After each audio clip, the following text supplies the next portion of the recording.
If you've never seen a blue jay try to body check a cardinal off a suet cage while a squadron of finches executes a flanking maneuver on the thistle sock, you haven't lived. Seriously, my backyard isn't just a backyard. It's the Indianapolis 500, but with more feathers and less BO. I'm Mark. I work from home as a graphic designer, which means I spend an unhealthy amount of time staring out my kitchen window. And to make that staring more interesting, I got into birds. It started small. One feeder. A simple, sad little plastic tube from a big box store. It was like putting out a sad bowl of generic brand corn puffs for house guests. The birds were unimpressed. So I upped my game. I did my research. I learned the difference between millet and Milo. I learned that finches are snobs who only want Niger thistle. I learned that woodpeckers will commit acts of light treason for a good block of peanut suet. Fast forward a year, and my backyard was, if I may be so bold, a paradise. I had the Thistledown Lounge, a 6-port feeder that was basically a non-stop all-day rave for the local goldfinch population. I had the Suet Shack, a double-decker cage serving premium peanut and insect blend cakes. I had the Platform 934, it was near the chimney, a big cedar tray that was neutral ground for cardinals, doves, and the occasional ambitious squirrel who thought he could make the jump. He couldn't. His name was Stumpy. We don't talk about Stumpy. All told, I had 5, maybe 6 feeders. It was a beautiful, chaotic, chirping ecosystem. I'd sit at my counter, designing a logo for some mid-level dental practice, and watch a downy woodpecker just go to town on the suet. It was my zen. This zen, however, was not shared by all. My neighborhood is called Willow Creek Estates. There are no willows, there is no creek, and it is most certainly not an estate. It's a master-planned community of painfully beige, aesthetically identical suburban boxes. The kind of place where the grass is all required to be the same height, and individuality is grounds for a public shaming at the community potluck. And the high priestess of this beige conformity was Brenda. Brenda was our HOA president. Brenda was 50-something, wound tighter than a guitar string, and lived in a perpetual state of high-end athleisure. Her face was locked in a permanent expression of someone who had just smelled sour milk. She power-walked the neighborhood loop 3 times a day, a visor strapped to her head, her eyes scanning for violations.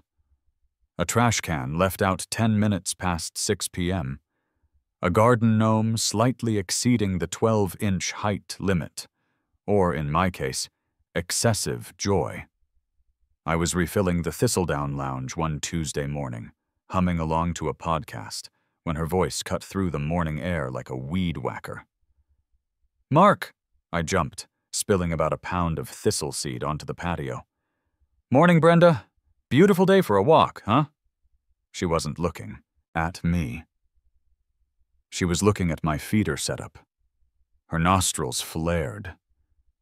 I don't think I'd ever seen her nostrils not flared, but this was a special high-octane flare. "Your sound station is getting out of hand."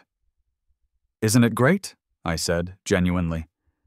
I was still in a good mood. "I saw a painted bunting yesterday, Brenda. A painted bunting, all the way up here. They're usually way further south. It was like seeing a tiny feathered rainbow." Brenda did not care about the tiny feathered rainbow. "It's attracting elements," she hissed. "The noise is incessant. It starts at dawn. And the droppings on my patio furniture are unacceptable." I paused, half-full scoop of seed in my hand. "Brenda, your patio is 40 yards away, and there's a fence. You'd need a bird with the digestive tract of a mortar cannon to hit your chaise lounge from here. Are you sure it wasn't just, rain?" I know what I saw, she said. Her eyes narrowed into slits. This is a violation of the community's aesthetic standards. It's a nuisance. It's birds, Brenda. They're birds. They're part of, nature. This isn't nature, Mark. This is a buffet, and it's attracting rats. Those are chipmunks, and they are adorable. They're rodents with good PR. You're encouraging an infestation. My cat, Mr. Bojangles, is constantly agitated. Mr. Bojangles was a 20-pound, purebred Persian ball of spite who, as far as I could tell, hadn't moved from her windowsill in 3 years. If he was agitated, it was probably because his cushion had lost its optimal fluff. Well, I said, trying to be diplomatic, I'm sorry Mr. Bojangles is having a tough time. I don't know, I'll sweep up the seed more often? This, she said, gesturing to my entire, beautiful setup, is your only warning. Shut it down. She didn't wait for a reply. She just pivoted on her $1,000 walking shoes and resumed her power walk, her fists clenching and unclenching in a rhythm of pure, concentrated suburban rage. I stood there, feeling pretty annoyed. Shut it down? My birds? My little feathered buddies? I looked up. A tiny chickadee landed on my shoulder, tilted its head, and chirped as if to say, "You gonna let her talk to you like that?" "No," I muttered to the bird. "No, I am not." I went back inside, filled the feeder, and just to be a jerk, I hung up a new one. A little hummingbird feeder. Bright red. I'd just escalated the Cold War. The letter arrived exactly 72 hours later. You know it's bad news when the envelope is so thick it feels like a wedding invitation. But it's addressed in a severe, joyless font that screams cease and desist. It was on that heavy cream-colored cardstock. The kind of paper that costs more than my last electric bill, designed to let you know they are not kidding around. I brought it inside, set it on the counter, and stared at it. My dog, Barnaby, a 70-pound golden retriever mix who operates on 2/3 of a brain cell but has a heart of, gold, came over and sniffed it. He sneezed and backed away. "My thoughts exactly, Barnes," I said. I poured myself a whiskey. It was 11:30 a.m., but this felt like a 11:30 a.m. whiskey situation. I tore it open. "Get a load of this, Barnaby," I said, and cleared my throat. Barnaby just thumped his tail, hoping the letter was edible. "Dear Mr. Henderson," I read aloud, "it has come to the attention of the Willow Creek Estates Homeowners Association Board of Directors." "That's just Brenda and 2 terrified retirees," I editorialized for Barnaby's benefit. "That your property at 124 Willow Creek, which has no willows or creeks, Drive is in direct violation of the community covenants, conditions, and restrictions." I took a sip of whiskey. Here we go. "Pursuant to a formal complaint, Brenda, and an observational review by the Aesthetics Committee. Also Brenda, probably in camouflage with binoculars. You are in violation of the following bylaws. Bylaw 4.7c. Excessive yard adornments. No property shall display more than 3 non-botanical yard adornments. This includes, but is not limited to, statuary, flags, and ornamental structures." They're classifying my feeders as ornamental structures. Barnaby let out a low woof. "I agree. It's an outrage. But wait, there's more. Bylaw 3.2a. Nuisance wildlife attraction. Homeowners are expressly forbidden from any activity that encourages the congregation of nuisance wildlife. This includes squirrels, raccoons, pigeons, and—" I had to squint at this one. "and other non-domesticated avians in disruptive quantities." "Non-domesticated avians!" I shouted, startling Barnaby. "They're classifying finches as nuisance wildlife. Finches! The puffballs of the sky! The things Disney characters sing with. Brenda has classified actual, literal songbirds as a nuisance." I paced my kitchen, the letter rattling in my hand. "And here's the kicker, Barnes. The remedy. You are hereby ordered to remove all but one feeder from your property within 72 hours of receipt of this notice. Failure to comply will result in a fine of $100 to be assessed daily until the property is brought into compliance." $100 a day for birdseed. I slumped into a kitchen chair. I was defeated.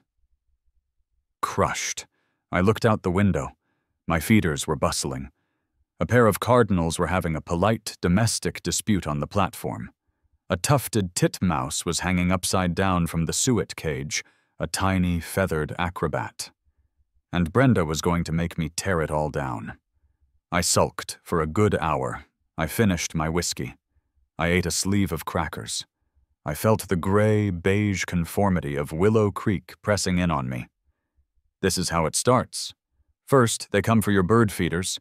Next, they're measuring the height of your tulips. Then the sulking turned into a slow, simmering anger. This wasn't just about birds.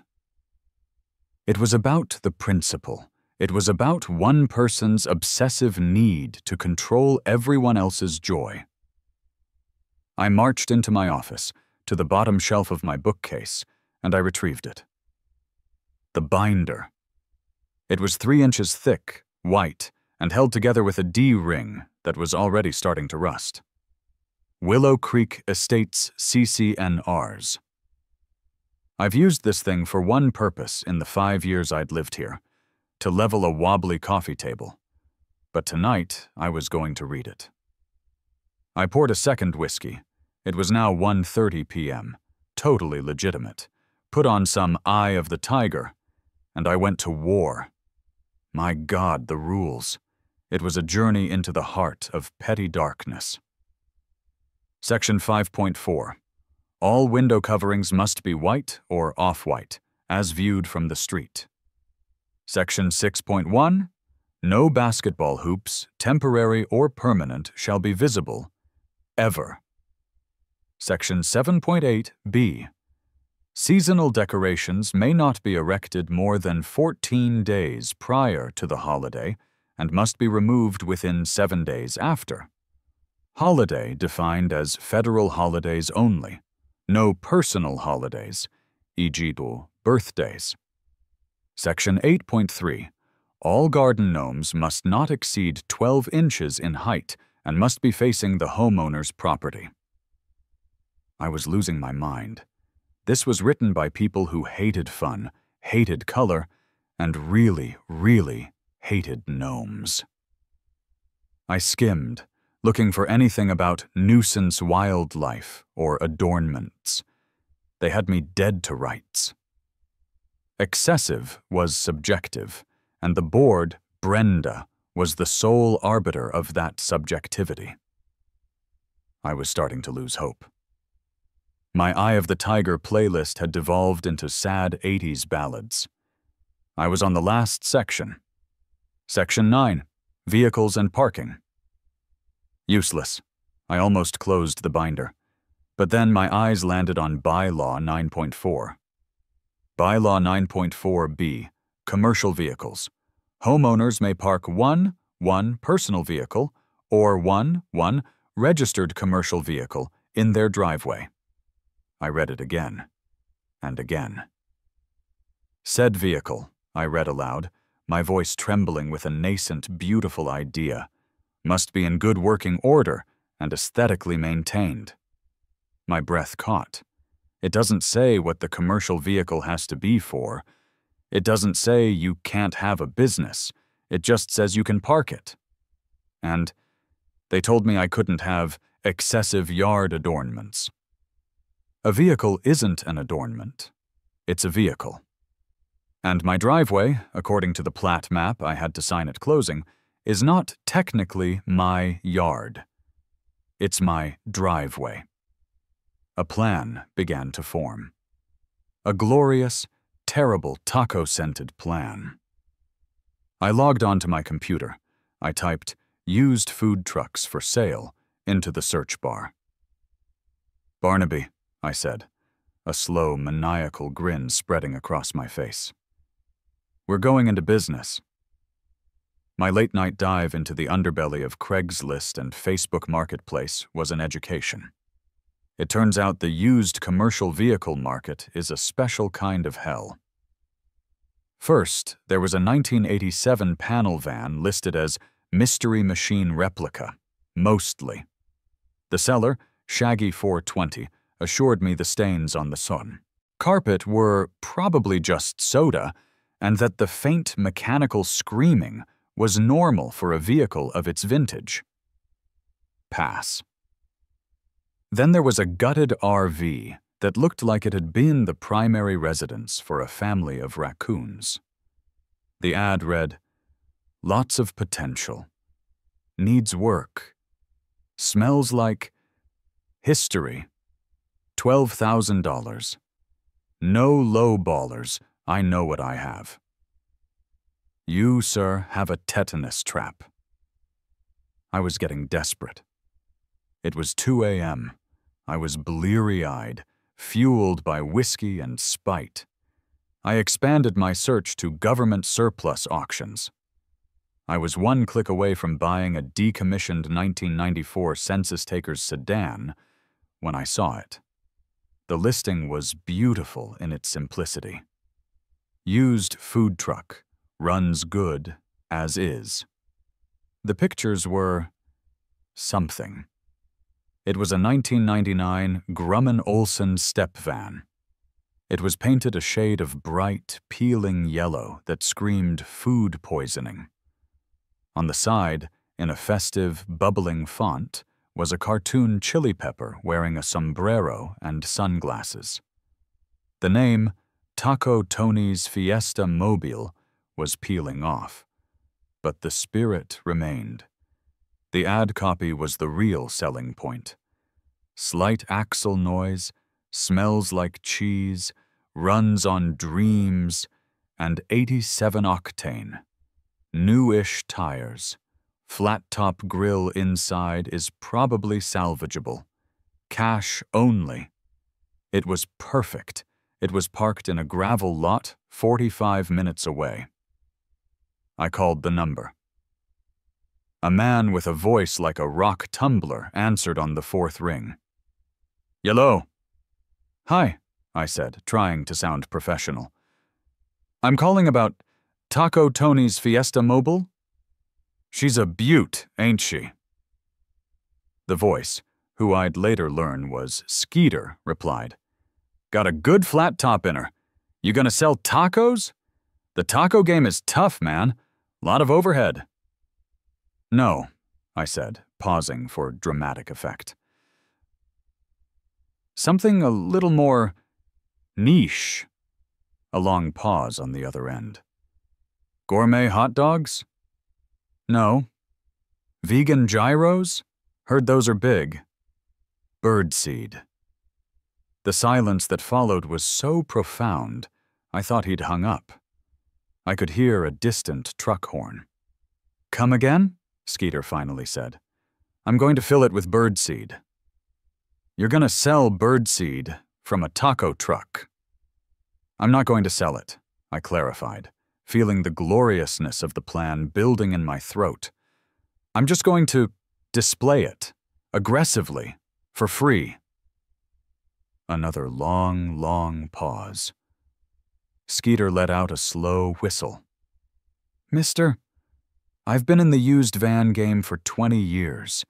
I've sold panel vans to guys who claimed to be ghost hunters.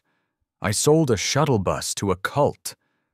I don't care what you do with this thing, as long as the check clears. You want to fill it with live badgers, that's your business. You can come see it tomorrow." The next day, I drove out, cash in hand. The truck was even more majestic in person. The smell of cheese was, in fact, overpowering. But the engine turned over, and the tires were, as advertised, newish. I paid Skeeter. He counted the cash, shook my hand, and looked at me with a newfound respect. "You giving it to the HOA, ain't you?" he asked. "How'd you know?" "That lookin' son. Your eye, son. That's the my neighbor complained about my wind chimes look. I see it all the time. Godspeed, you magnificent bastard." I couldn't drive it. I wasn't insured for it yet, and I was genuinely afraid the slight axle noise was the sound of the wheels about to fall off. So I paid extra to have it delivered on a flatbed. The delivery was scheduled for 5:00 p.m. on Friday. Right when everyone in Willow Creek Estates was getting home from work. I was on my porch, vibrating with nervous energy, when the flatbed rumbled down our pristine beige street. The truck was so massive it blocked out the sun. The diesel engine echoed off the identical houses. One by one, garage doors paused mid-open. Curtains twitched. A guy walking his poodle just stopped. The flatbed hissed as it lowered the ramp. The driver, with the skill of a surgeon, backed Taco Tony's Fiesta Mobile off the truck and perfectly into my driveway. It was enormous. It was yellow. It was beautiful. And then, as if summoned by the smell of old grease and righteous indignation, Brenda appeared. She wasn't in athleisure. She was in her going-out slacks, which meant she was probably on her way to a dinner where she would complain about the salt content of the bread. She stopped dead on the sidewalk, her jaw unhinged. She stormed over, her sensible heels clacking on the pavement. I had been waiting for this moment. "Mark!" she shrieked, causing the poodle down the street to yelp. "What is that?" I sauntered over, wiping a bit of taco-related grime off the cartoon chili pepper. "It's my new project, Brenda," I said, beaming. "Getting into the culinary world. You know, just a passion project. You can't park that here." "Actually, Brenda, I can." I pulled a neatly folded, laminated copy of the bylaw from my back pocket. I'd been practicing this. According to the Willow Creek Estates CC&Rs, Bylaw 9.4b, I recited, homeowners may park one registered commercial vehicle in their driveway.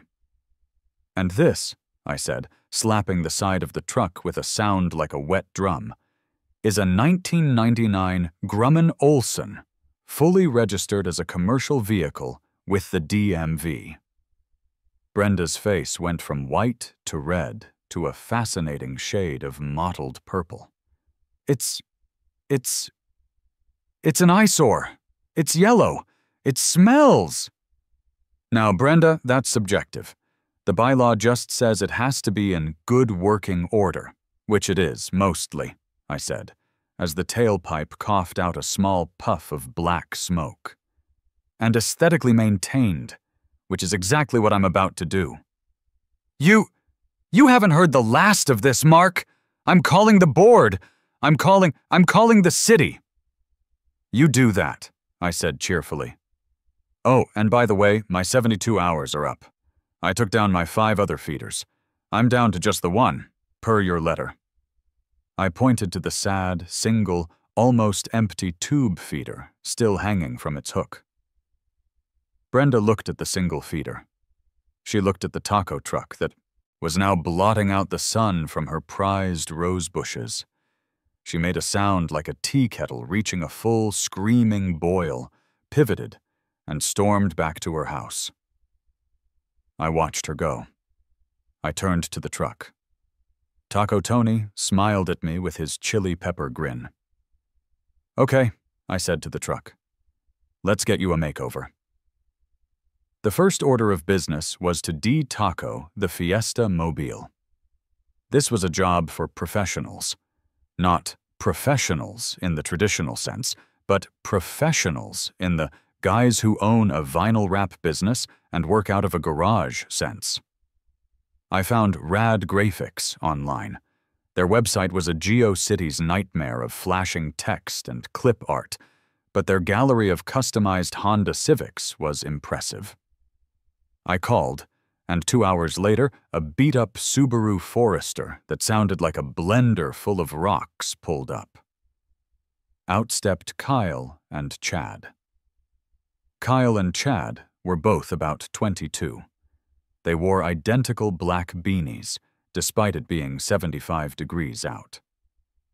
Kyle had a vape pen that looked like a Star Trek prop, and Chad was chewing on the plastic cap of a Sharpie.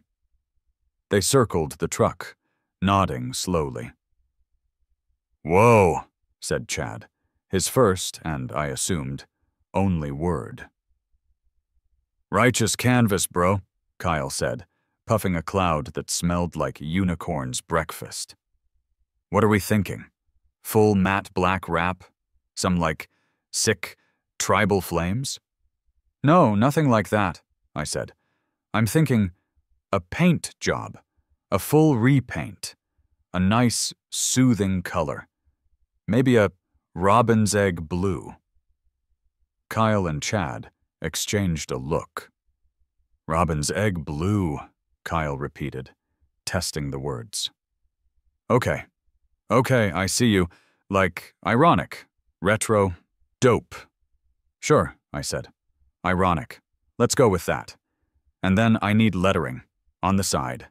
Big, beautiful, classy script letters." "For Taco Tony's?" Chad asked, looking confused. "No, I wanted to say, the Aviary Cafe." They both froze. Kyle stopped chewing his vape pen. Chad's Sharpie cap dropped from his mouth. "Like, for birds?" Chad asked, his mind visibly blown. "Exactly," I said, unable to keep the smile from my face. "The Aviary Cafe. And under that, in a smaller, simple font, Gourmet Millet, Artisanal Suet, Curated Sunflower." Kyle stared at the truck, then at me, then back at the truck. His eyes lit up. "Whoa. Bro, that's deep. Like, it's a statement." "It is?" "Yeah, man," he said, getting excited. It's about consumerism, and the commodification of nature, but for, like, Jays. It's performance art. This is sick." "Chad, this is sick." Chad nodded, his eyes wide. "Sick. So, you'll do it?" "Bro," Kyle said, slinging a skinny arm around my shoulder. "We are so gonna do this. This is the raddest project we've had all year. Robin's egg blue. Classy script. We'll get it done." And to their immense credit, they did. They sanded off the peeling chili pepper, primered the whole monstrosity, and applied 3 perfect coats of the most beautiful, placid, inoffensive blue you've ever seen it. Looked like a Tiffany's box had eaten a UPS truck. Then they did the lettering. It was gorgeous. The Aviary Cafe looped across the side in an elegant, flowing cream-colored script. It looked legitimate. It looked expensive. While they handled the exterior, I handled the interior, or rather, the service aspect. I took a crowbar to the old taco serving window. I ripped out the rusty, grease-caked grill and the dead mini-fridge. I scrubbed the inside with so much bleach that I probably singed off my nose hairs. The smell of cheese was finally replaced by the sterile smell of impending victory. This is where my design skills came in handy. I wasn't just going to hang a few feeders off the truck. That was amateur hour. I was going to integrate them. I went to the hardware store and bought several long cedar planks, hinges, chains, and enough hardware to build a medium-sized shed. I built a custom, multi-level feeding bar that folded down from the old service window. It had built-in, sectioned troughs, one for premium sunflower, one for the high-end, no-filler millet blend, one for cracked corn and peanuts. Where the old condiment station was, I installed a row of 5 high-end suet cages. On the back of the truck, where Taco Tony had probably kept a questionable salsa bar, I mounted a massive clear acrylic VIP lounge feeder. It was a palace designed for cardinals and larger birds who wanted to dine in style. But the pièce de résistance, the cherry on this beautiful, spiteful Sunday, was the roof. I bought a heavy-duty, solar-powered bird bath, the kind with a little pump that recirculates the water, creating a gentle, bubbling fountain. I mounted it right on top, in the center. It took me a full week. I was sore. I had splinters in places I didn't know I could get splinters, but when I was done, it wasn't a taco truck anymore. It was a 4-star, all-inclusive mobile avian resort, and it was parked 10 feet from Brenda's driveway, which happened to be right across from her living room window. Kyle and Chad came by to put the finishing touches on the lettering. They stood back, looking at my modifications. "Bro," Kyle said, a tear glistening in his eye. You really built it." "The statement, it's beautiful." "Thanks, guys," I said, writing them a check. "You're gonna, drive it around?" Chad asked. "Oh no," I said. "It's never moving. Its aesthetic maintenance requires it to be perfectly level, for the water feature." Kyle nodded sagely. Deep. Brenda had been watching the entire process, of course. She'd driven by slowly every day, her face a mask of confusion and rage. She hadn't confronted me again. She was waiting. She assumed I was breaking some other rule she hadn't found yet. She assumed I was going to try and sell something. She had no idea. Saturday morning. The 72-hour notice had long since passed. My single, sad, compliant feeder hung empty. The birds had been gone for days, and the silence in the backyard was depressing. It was time for the grand opening. Saturday morning, 7:00 a.m. The sun was just starting to peek over the identical beige roofs of Willow Creek Estates. The air was crisp and still. It was, in short, the perfect time to ruin Brenda's weekend. I went inside the truck. The cab still smelled vaguely of Skeeter, but the back smelled like a wonderful, woody seed aisle. I hauled the 50-pound bags of feed I'd been stockpiling. I filled the troughs. The black oil sunflower seeds rained down. The premium millet mix, with all the little red and white bits, filled the next trough. The woodpecker's delight suet cakes, chunky with peanuts and berries, snapped securely into their cages. I unfolded the main feeding bar. I filled the rooftop bath, and the little solar pump whirred to life, creating a pleasant, bubbling gurgle. It was time for the final touch.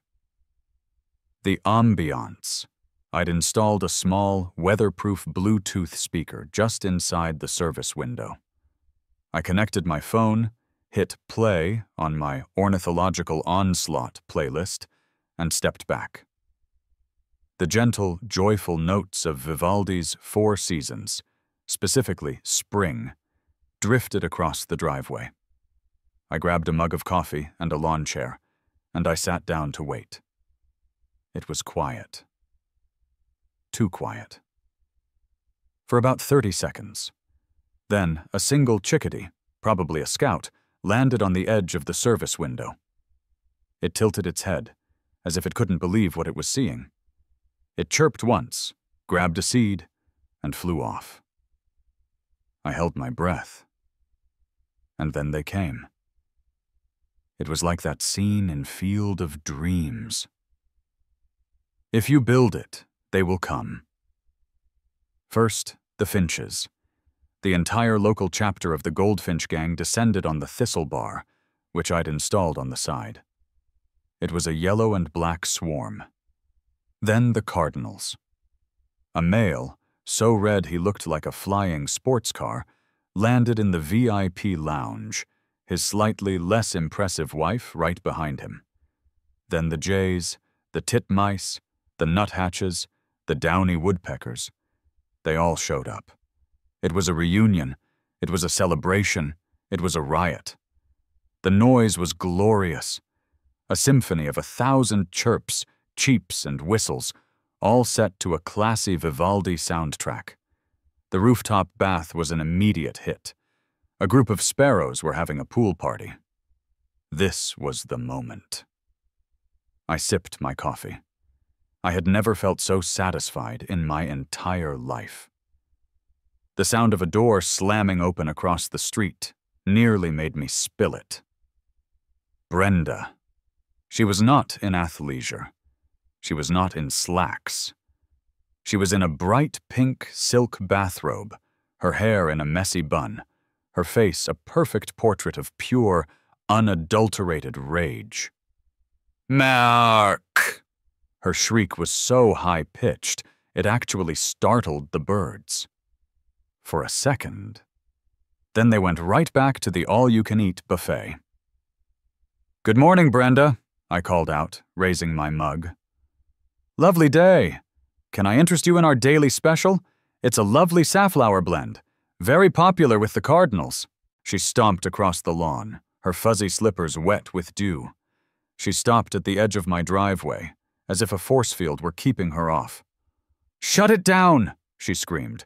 "Shut it all down, Mark! The music! The feed! All of it!"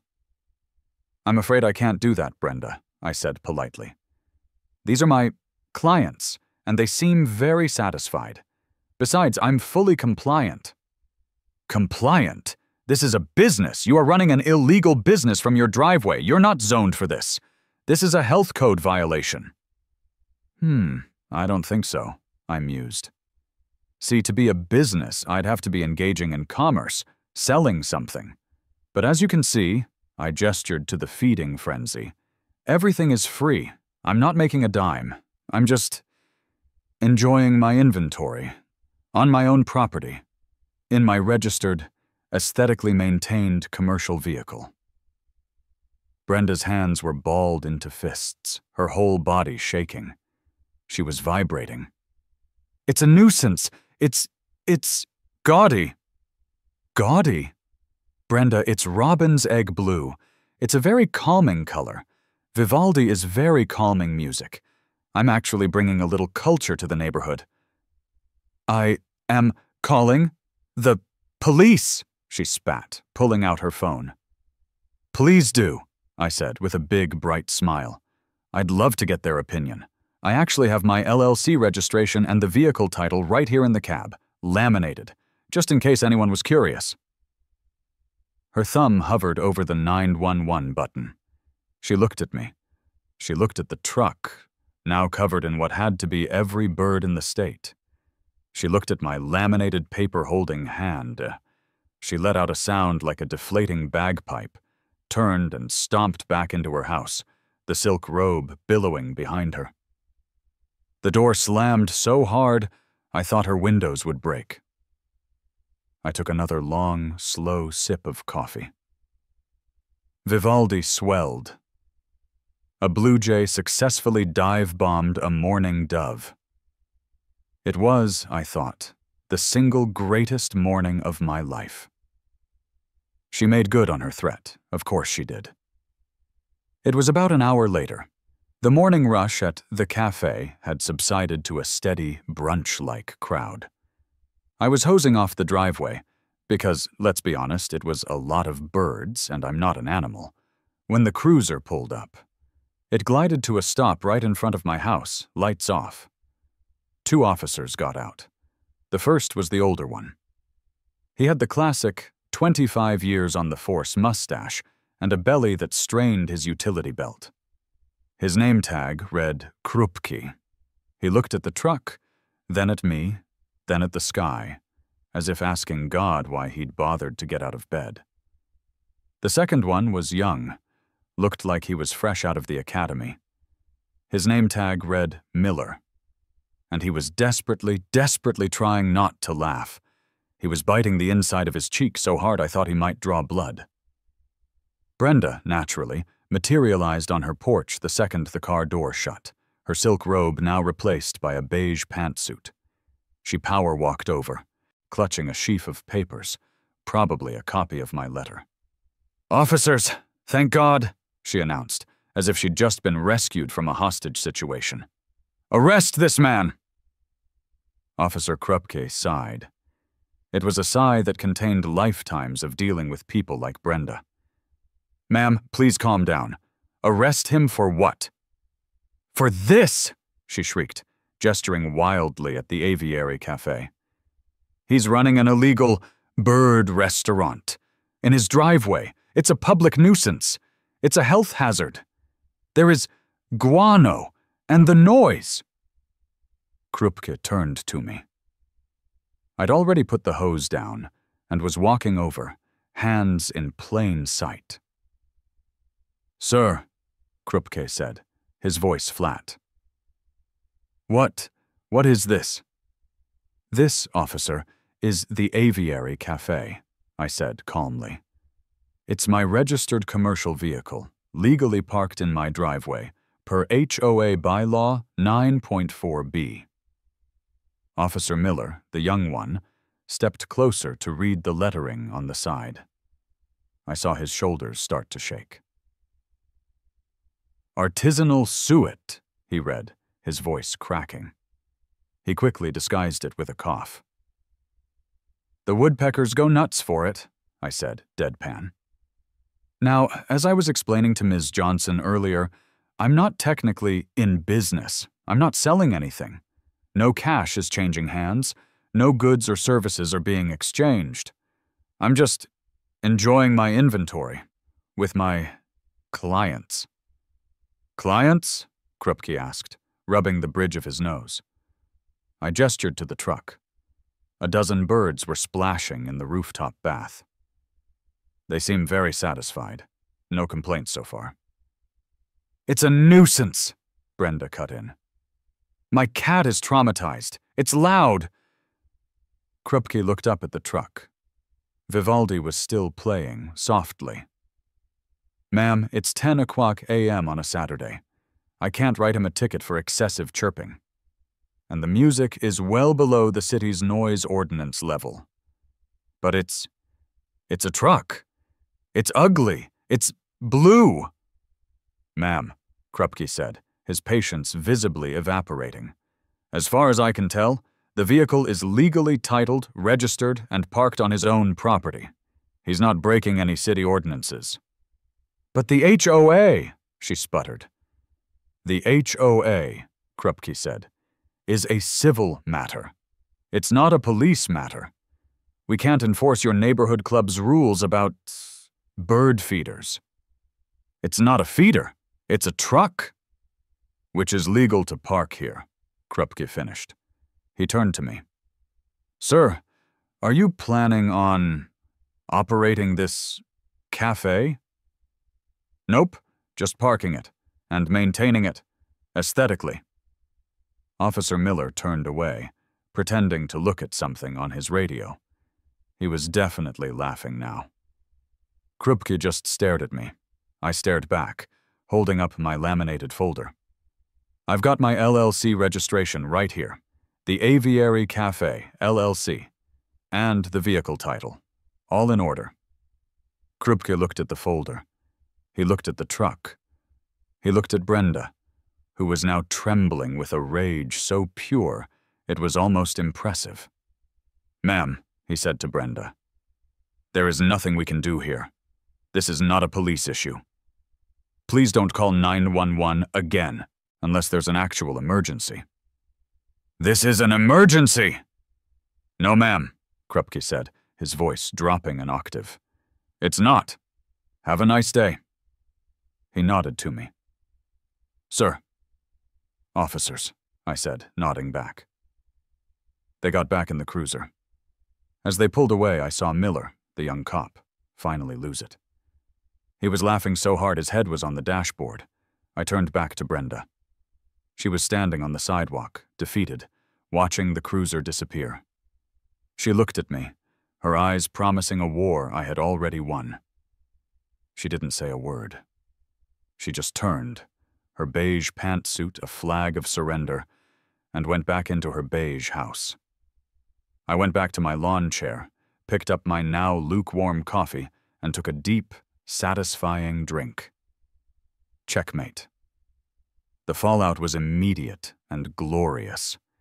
I heard from my neighbor Dave, the one who'd been cited for having a non-conforming mailbox.